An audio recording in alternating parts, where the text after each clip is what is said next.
ओम नमः शिवाय। भक्तों, आज हम कथा सुनाएंगे शिव पुराण की गुण निधि को कुबेर पद की प्राप्ति। ब्रह्मा जी ने नारद जी को बताया, जब मेरा प्रथम कल्प पूरा हुआ तब उस समय मेरे मानस से पुत्र पुलस्त्य से विश्वा का जन्म हुआ।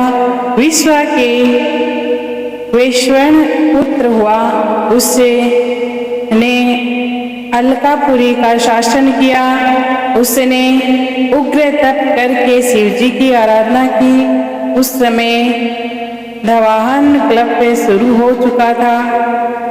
वैश्वण के तप से प्रसन्न होकर शंकर जी ने उससे वर मांगने के लिए कहा। शिव जी के तेज से वैष्णव के नेत्र बंद हो गए थे। उसने वरदान मांगा कि मेरे नेत्र में आपके चरण कमलों के दर्शन होए। हे मुनियों, यह वही यज्ञदत्त का पुत्र गुणनिधि ही था जो शिव की सेवा करके अलकापुरी का राजा बना था। परंतु यहाँ शिव जी के साथ पार्वती जी को देखकर उसने क्रूर दृष्टि की। इससे उसका बायां नेत्र फूट गया। शिव जी ने पार्वती जी से कहा, यह है तुम्हारा पुत्र है, यह अब तुम्हें क्रूर दृष्टि से कभी नहीं देखेगा। इसी कारण मैं इसे निधियों का स्वामी बनाए देता हूँ। यह गुहक को अधिपति होगा। इतना कहकर भगवान शिव ने उसे धनपति का पद दिया और उससे पार्वती जी के चरणों में प्रणाम करा। पार्वती जी ने प्रसन्न होकर उसे वरदान दिया कि हे पुत्र, तुम्हारी शिव जी में निर्मल भक्ति बनी रहे। इस प्रकार शिव जी ने उसे वैश्यवरण नामक स्थान में कुबेर बनाकर अलकापुरी का स्वामी बना दिया और स्वयं उसके पास में ही कैलाश को अपने रहने का स्थान बनाया। ओम नमः शिवाय। भक्तों, सदा शिव का कैलाश गमन।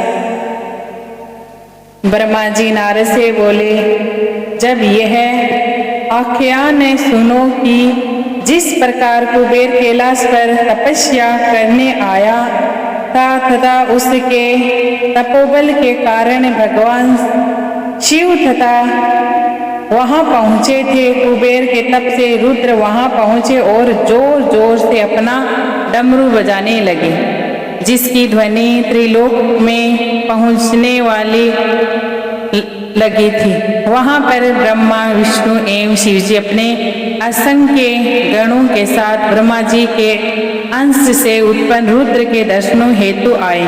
कुबेर ने शिव जी का पूजन किया तथा उनका आलिंगन किया और अलकापुरी के निज दीक ही उनका निवास कराया।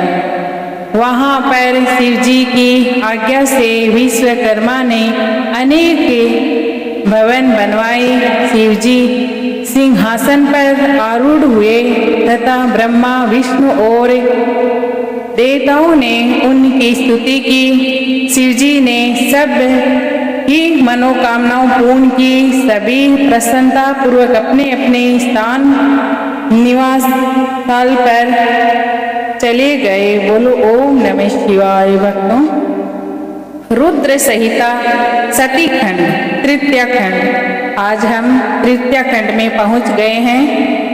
सती चरित्र। नारद जी ने ब्रह्मा जी से पूछा, आप शिव कृपा से सर्वज्ञ और अतः आप मुझे यह बताने की कृपा करें कि शिव जी सती के साथ विवाह करके गृहस्थ कैसे बने।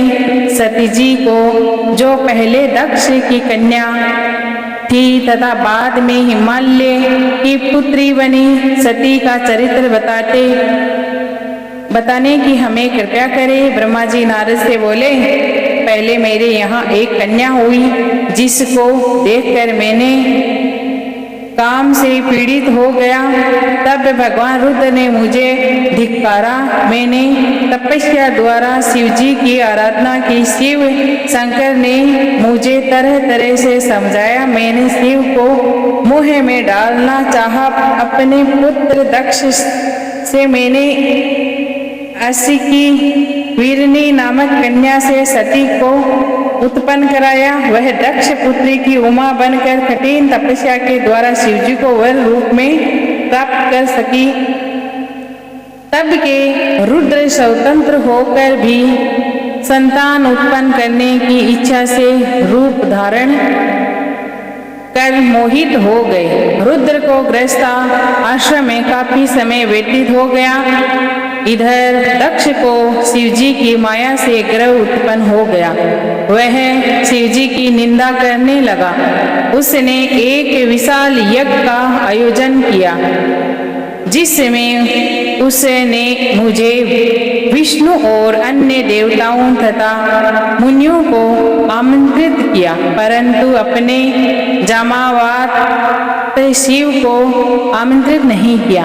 इसी पर सती का हृदय नहीं माना। वह अपने पिता के घर गई, परंतु वहां पर यज्ञ में अपने पति शिव का भाग न देखकर और अपने पति से अपने पति की निंदा सुनकर उन्हें यह सहन नहीं हुआ और यज्ञ कुंड में अपना शरीर त्याग दिया। सती के शरीर त्यागने की बात सुनकर महादेव जी कुपित हो गए।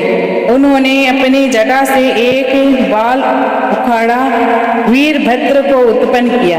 वीरभद्र ने दक्ष के यहाँ जाकर दक्ष सहित यज्ञ का विध्वंस कर दिया। समस्त तीनों लोकों में हाहाकार मच गया, क्योंकि शिवजी विकराल हो जाते हैं ना, तो सबको डर लगता है। सबने मिलकर शिवजी की स्तुति की। इस पर शिवजी ने कृपा करके दक्ष को पुनः जीवित कर दिया और उसके यज्ञ को पूरा कराया। सती के शरीर से उत्पन्न ज्वाला पर्वत पर जाकर गिरी और वह ज्वाला मुख्य बनकर पूज्य बनी। उनके दर्शन से आज भी मनुष्य भी सभी कामनाएं पूर्ण हो जाती है। वहीं सती जी दोबारा हिमालय के घर में जन्म लेकर पार्वती जी नाम से विख्यात हुई और कठिन तपस्या करके शिव जी को प्राप्त करने के लिए सफल रही। बोलो ओम नमः शिवाय। शिव पार्वती जी चरित्र। पहले तो शिव जी निर्गुण निर्विकार रूप गुण शक्ति रहित सत्य असत्य से दूर परा पर दिव्य रूप में रुद्र ही थे। फिर उमा के साथ सगुण और शक्तिमान हो गए। उनके दाएं अंग से ब्रह्मा तथा बाएं अंग से विष्णु उत्पन्न हुए। तब से सदाशिव के ब्रह्मा विष्णु और रुद्र तीन रूप बने। ब्रह्मा जी ने सुर असुर और मनुष्यों की रचना की। ब्रह्मा जी ने प्रजापतियों को भी रचा। फिर उन्होंने मरीचि अत्रि पुल्ले पुलस्त्य गिरा कर तु वशिष्ठ नारद दक्ष और भृगु की रचना की। ब्रह्मा जी ने नारद जी को बताया, जब मैं इन्हें उत्पन्न कर चुका था तो मुझे माया का मोह हो गया। तब मेरी बाहों के बीच में से संध्या नाम की एक कन्या उत्पन्न हुई। उसे देखकर मैं तथा मेरे पुत्र दक्ष मरीच आदि सोच में पड़ गए। सभी के चित्राग्रस्त होकर ही एक काले बालों वाला श्याम वर्ण तथा स्थूल काया वाला नीले सुंदर वस्त्र पहने सुंदर कटाक्ष वाला पुरुष प्रकट हुआ। उसके अंगों से सुगंध निकल रही थी। उसने मुझे प्रणाम कर पूछा, मेरे लिए क्या आज्ञा है। मैंने उसे सनातनी सृष्टि उत्पन्न करने की आज्ञा दी थी। मुझे उसका नाम पुष्पवान रखा। मैंने मेरे पुत्र भी उत्पन्न रूप से तुम्हारा स्मरण करेंगे। यह कहकर ब्रह्मा जी मौन होकर अपने धाम पर चले गए। ओम नमः शिवाय। भक्तों, ब्रह्मा काम संवाद। ब्रह्मा जी बोले, वाद में पुष्प बाण का नाम ऋषियों ने मनमंथे रखा, क्योंकि उसने सबसे पहले मेरा चित्त मंथ दिया था। उसका दूसरा नाम काम पड़ा, तीसरा नाम मंद तथा चौथा नाम करदम रखा गया। ब्रह्मा जी काम से बोले, दक्ष प्रजापति तुम्हें एक कामिनी तथा रूपवती कन्या प्रदान करेंगे। उसका नाम संध्या है। काम से परी दक्ष के लिए 5 बाण चलाइए। उन 5 बाणों के नाम क्रम से हर्षण, रोचन, मोह, शोषण और मारण थे। ये बाण मुनियों को भी मोहित करने वाले थे। संध्या बोली है, मैं काम को भी मोहित कर लूंगी। उसने कटाक्ष किए।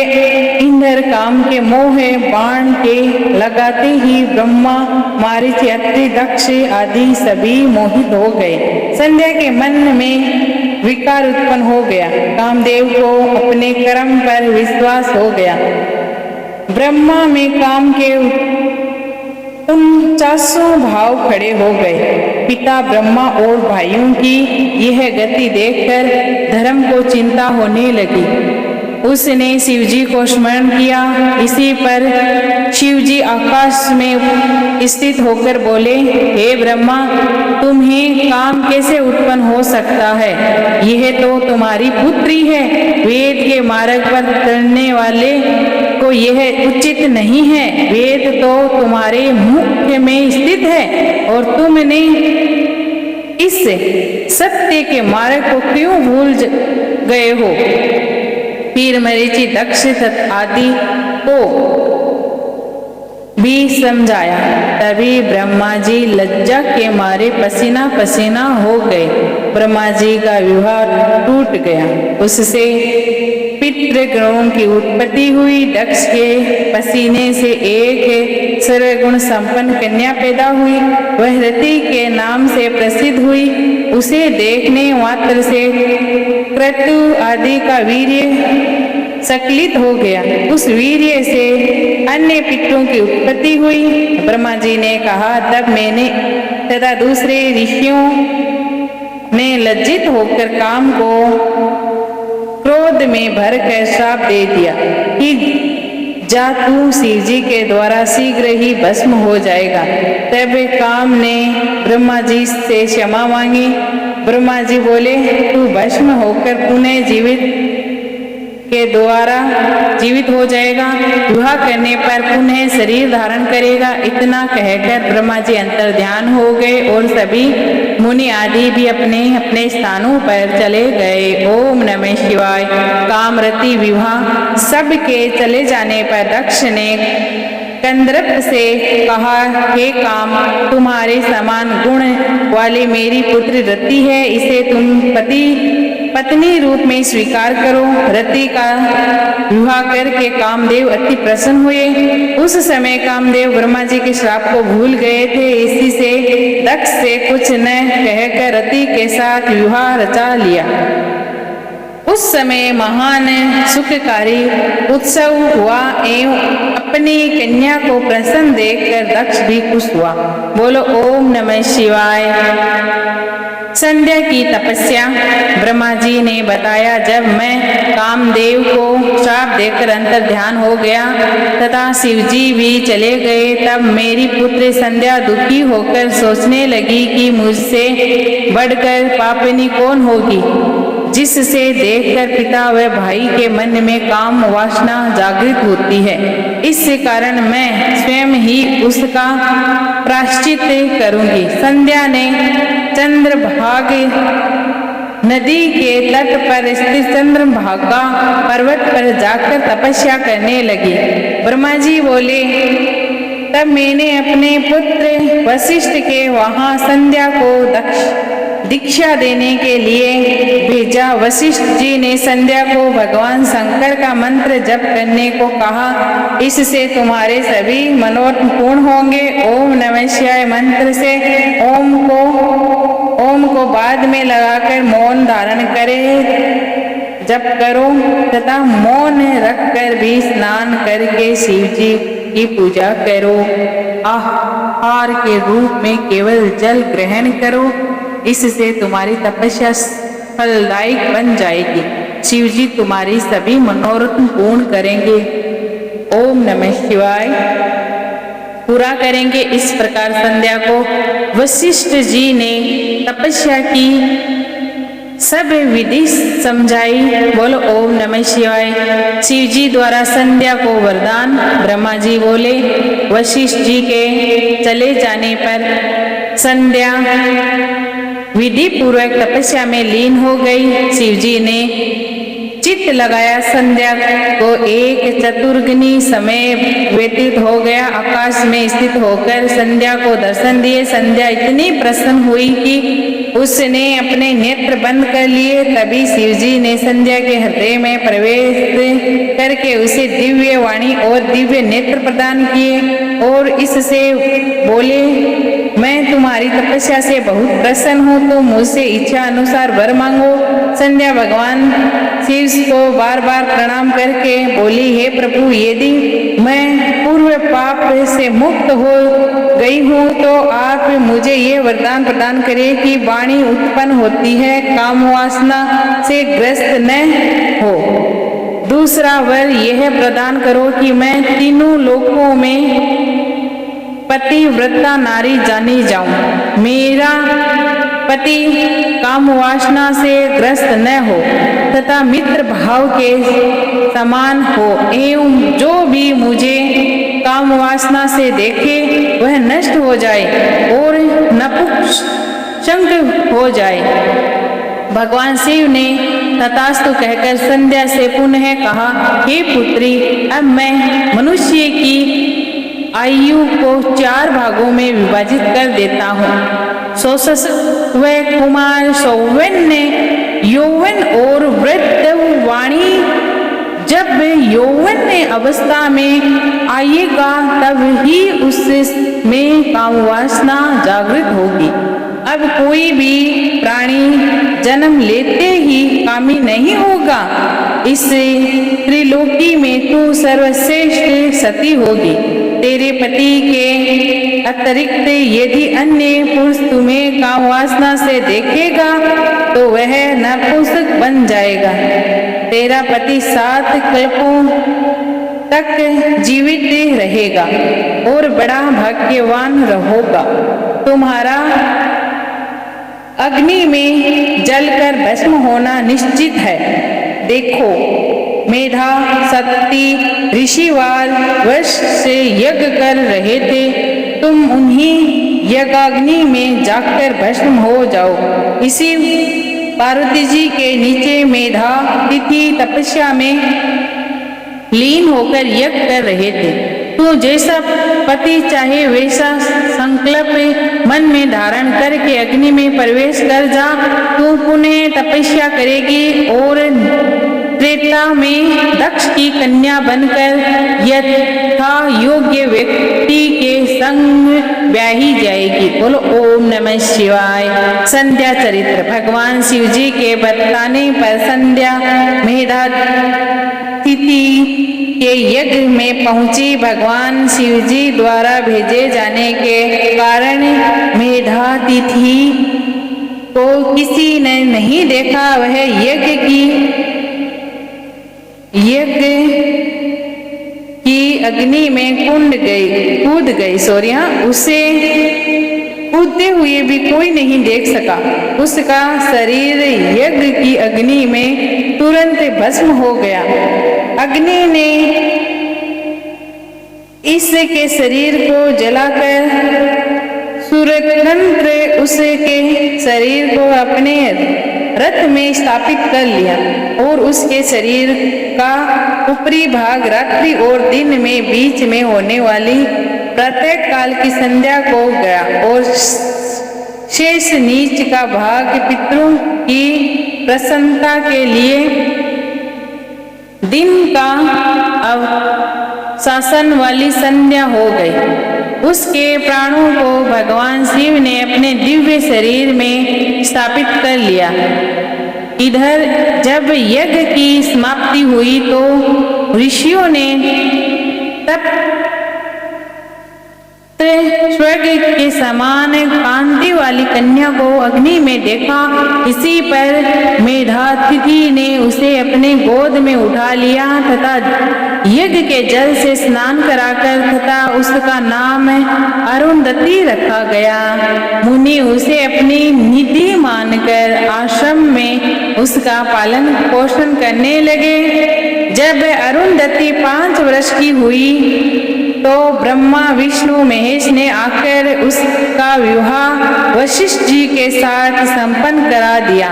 अरुंधति से वशिष्ठ जी के 100 श्रेष्ठ पुत्र उत्पन्न हुए। ओम नमः शिवाय। ब्रह्मा जी द्वारा कामदेव को वरदान।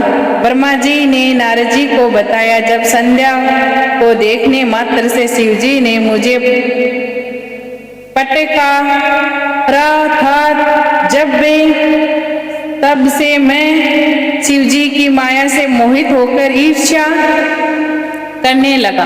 मैंने मन में ईर्ष्या रखकर मैं मरीचि दक्षिका पुत्री के पास जाकर बोला, तुम्हें पता है कि शिव जी ने स्त्री को देखने मात्र से मुझे खूब धिक्कारा था।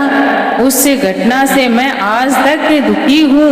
अतः जब तक कामदेव कोई स्त्री ग्रहण न कर ले तब तक मेरे हृदय को शांति नहीं मिलेगी। क्या तुम मेरे कष्ट को दूर करने में कोई उपाय बता सकते हो? हे नारद, जब मैं इस प्रकार कह रहा था उसी समय कामदेव रति सहित पधारे। मैंने कामदेव की प्रशंसा करके उससे कहा, मैं हे पुत्र, तुम संसार में किसी प्रकार शिव जी को मोहित करो।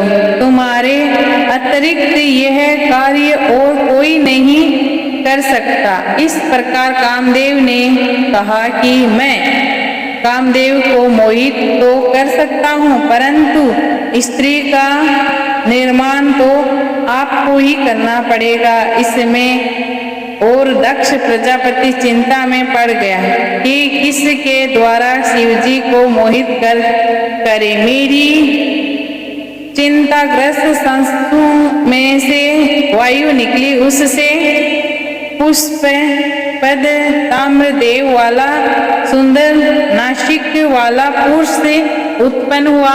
मैंने उससे कहा, मैं हे मनंथम, ये है रमण का हेतु होने पर बसंत नाम वाला है, इसे तुम अपना साथी समझो। इसके साथ ही तुम रति को लेकर शिवजी को मोहित करो। फिर तो कामदेव ने अपनी पत्नी रति के साथ मेरे चरण स्पर्श किए और कैलाश को प्रस्थान कर दिए। वहां जाकर कामदेव ने प्राणियों को मोहित करने के लिए अपना प्रभाव फैलाया। बसंत ने भी उसका साथ दिया। शिव जी को मोहित करने के लिए कामदेव ने अनेक यत्न किए, परंतु वह असफल रहा। उसके सारे प्रयत्न निष्फल रहे। उसने उदास होकर मुझसे कहा, मैं शिव जी को मोहित करने में असमर्थ हूँ। कामदेव की बात सुनकर मैं चिंता मगन गया हूँ। मेरे चिंतन होने पर मेरे मुख्य विकराल गण आने को वाद्ययंत्रों को लेकर प्रकट हुए। उन्होंने कोलाहल करके मारो मारो का शब्द उच्चारण किया। वे मुझे भी मारन दौड़ने में कामदेव से बोले। उन्होंने प्रकट होते ही मारन मारन का उच्चारण किया। अतः इनका नाम मार होगा। ये भी तुम्हारी सहायता करेंगे। अब तुम पुनः शिव जी को मोहित करने जाओ। कामदेव ने ब्रह्मा जी से कहा, आपकी आज्ञा शिरोधार्य है, परंतु शिव जी को मोहित करना मेरे वश में मेरे बस की बात नहीं है, वे मुझे भस्म भी कर सकते हैं। ब्रह्मा जी के कहने पर कामदेव मारगणों को साथ लेकर शिवजी के स्थान पर गए, परंतु शिवजी को वह मोहित करने में असफल रहा। शिवजी ने बताया कि कामदेव निराश होकर मेरे पास लौट आए हैं, तो बोले, हे ब्रह्मा जी, आप स्वयं ही शिवजी को मोहित करें। ब्रह्मा विष्णु संवाद। ब्रह्मा जी नारद जी से बोले, कामदेव के चले जाने पर शिवजी को मोहित करने का मेरा स्वप्न चकनाचूर हो गया। मैं अपने आप को यह सोचता ही रहा कि यह क्या व्यक्ति करूं जिससे शिवजी स्त्री ग्रहण नहीं करने को तैयार हो जाएंगे। फिर मैंने भगवान विष्णु का स्मरण किया। पीतांबर धारण किए विष्णु मेरे सामने प्रकट हो गए। मैंने गदगद वाणी से उनकी स्तुति की। विष्णु ने मुझे से पूछा, मुझे कैसे स्मरण किया?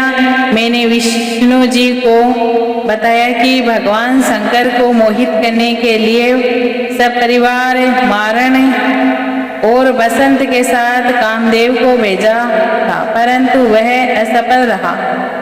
तब वे भगवान श्री हरि बोले, तुम ऐसा क्यों करना चाहते हो?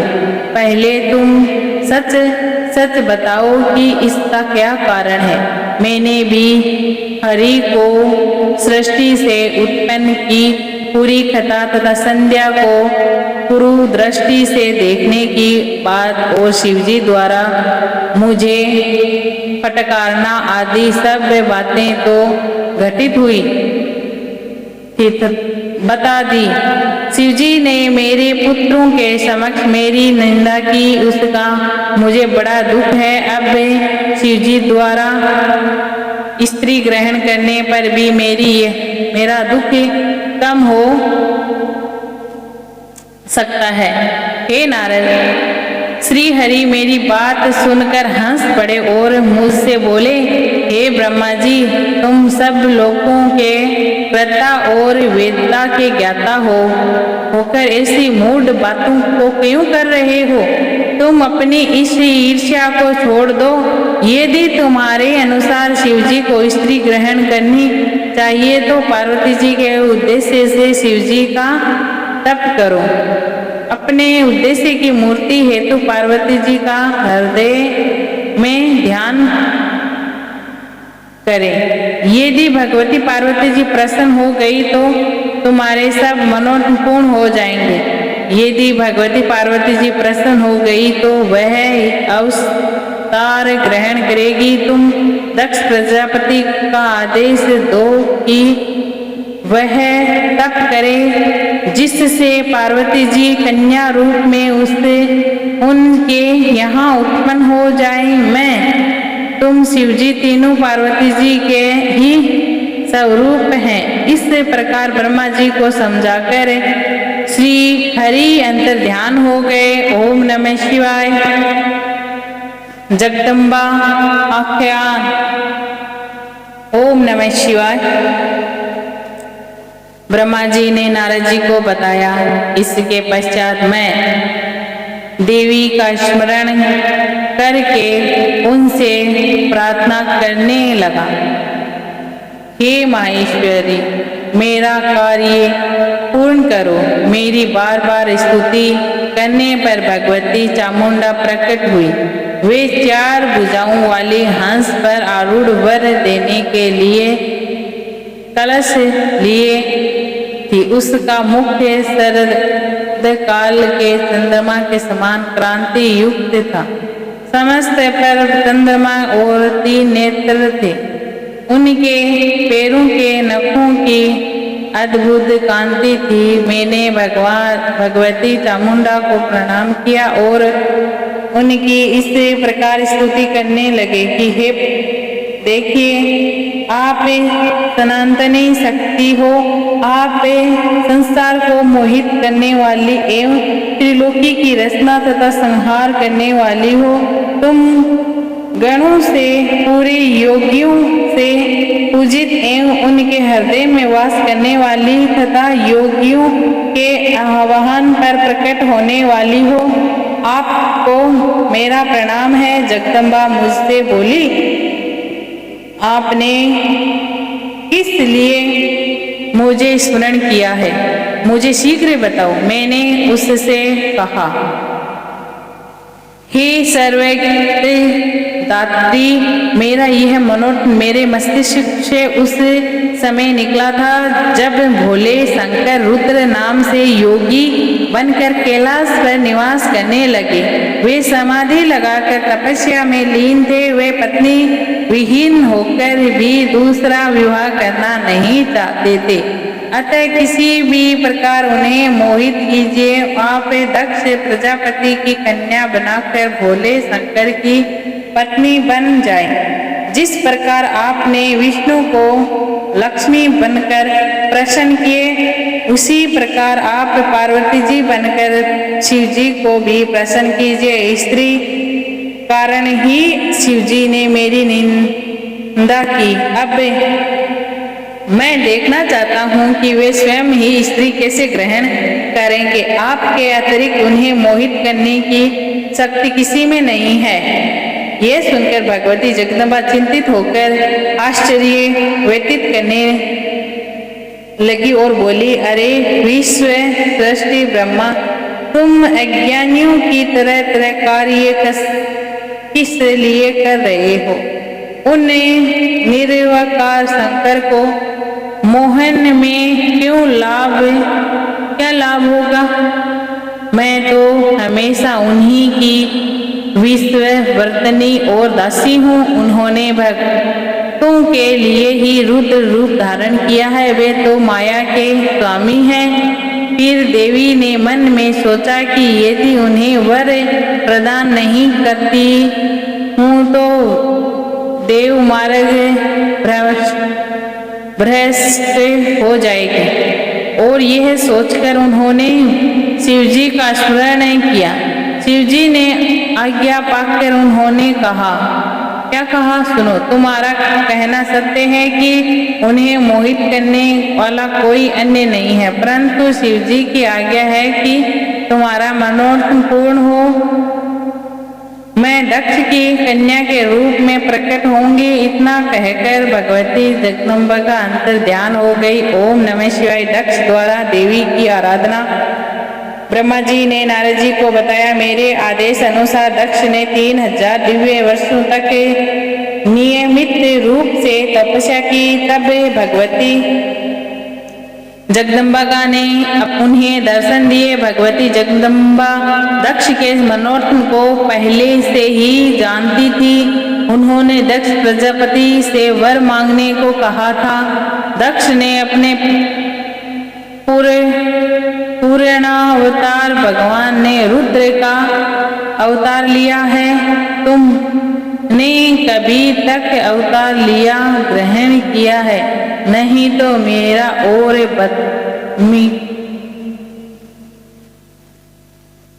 तब तो बताओ, आप ही उनको मोहित करने के उनकी पत्नी बनाने इसी पर भगवती जगदम्बा ने दक्ष को वरदान दिया कि मैं तुम्हारी पत्नी के गर्भ से पुत्र के रूप में जन्म लूंगा और कठिन तपस्या करने पर शिवजी की पत्नी बनूंगी। यह सुनकर दक्ष प्रजापति और प्रसन्न हुए तथा देवी अंतर ध्यान हो गए। ओम नमः शिवाय, ओम नमः शिवाय, ओम नमः शिवाय, ओम नमः शिवाय।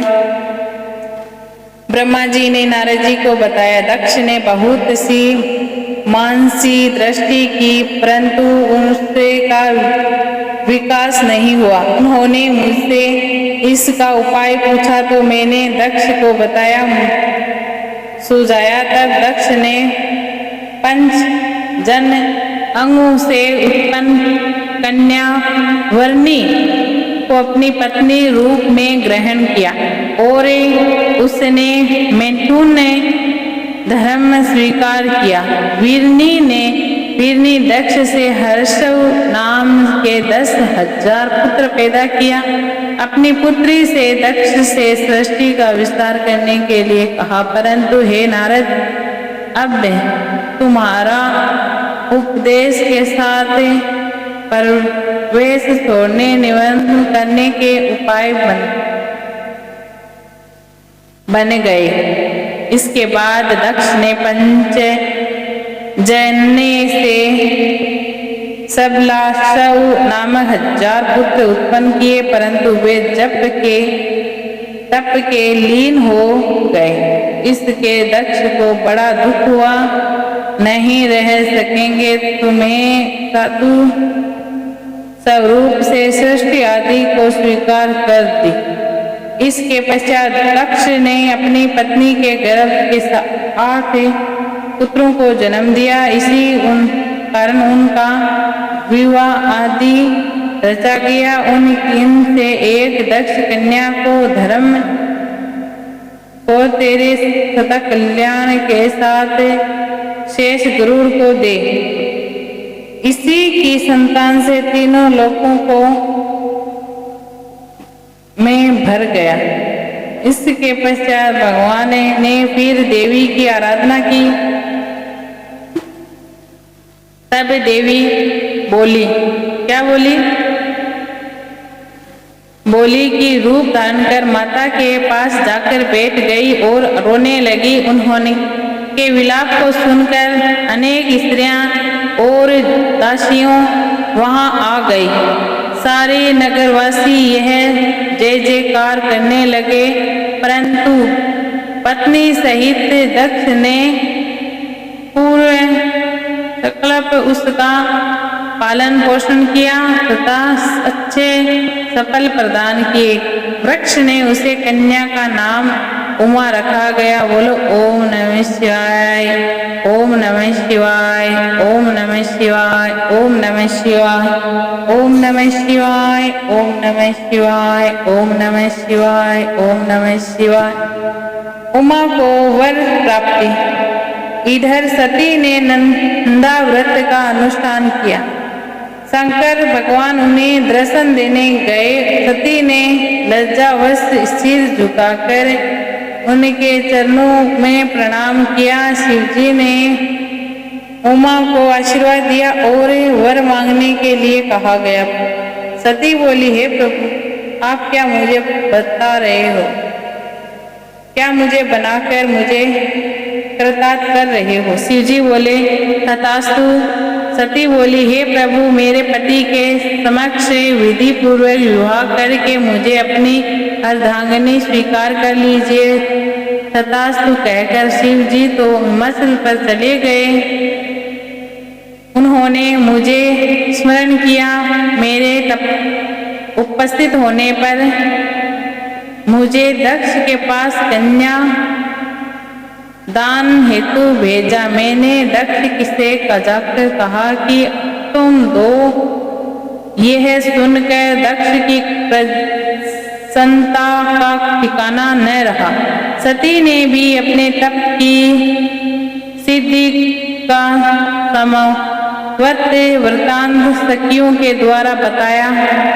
माता के पास भेजा दिया। दक्ष के तैयार होने के समाचार ने शिवजी को जागृत किया। ओम नमः शिवाय, ओम नमः शिवाय, ओम नमः शिवाय, ओम नमः शिवाय, ओम नमः शिवाय, ओम नमः शिवाय। शिव सती का विवाह ये हम कल सुनेंगे। आज के लिए इतना ही। आरती पढ़ देते हैं। ओम जय शिव ओंकारा, जय जय शिव ओंकारा। ब्रह्मा विष्णु सदा शिव अर्धांगणिधारा। ओम जय शिव ओंकारा। हंसानन एकानन चतुरानन पंचानन राजे। हंसानन गरुड़ासन वृक्षवाहन साज। ओम जय शिव ओंकारा। दो भुज चार चतुर भुज दस भुज अति सोहे। तीनों रूप निरखता त्रिभुवन जन मोहे। ओम जय शिव ओंकारा। रुद्राक्ष माला मन माला मुंड माला धारी चंदन मृद मद सोहे बोले शुभकारी ओम जय शिव ओंकारा श्वेतांबर पीतांबर बागांबर अंगे सनकादिक बरमादिक प्रेतादिक संगे ओम जय शिव ओंकारा कर के मध्य कमंडल चक्र त्रिशूल धरता जग करता जग पालन जग हर जग पालन करता सबके दुख हारी ओम जय शिव ओंकारा ब्रह्मा विष्णु सदा शिव जानति अविवेका प्रणाक्षर के मध्य ये तीनों एका ओम जय शिव ओंकारा त्रिगुण शिव जी की आरती जो कोई नर गावे कहत शिवानंद स्वामी सुख संपत्ति पावे ओम जय शिव ओंकारा। बोलो शिव जी महाराज की जय हो। भक्तों, अगर आपको ये कथा अच्छी लगी हो तो लाइक शेयर जरूर कीजिएगा। ओम नमः शिवाय।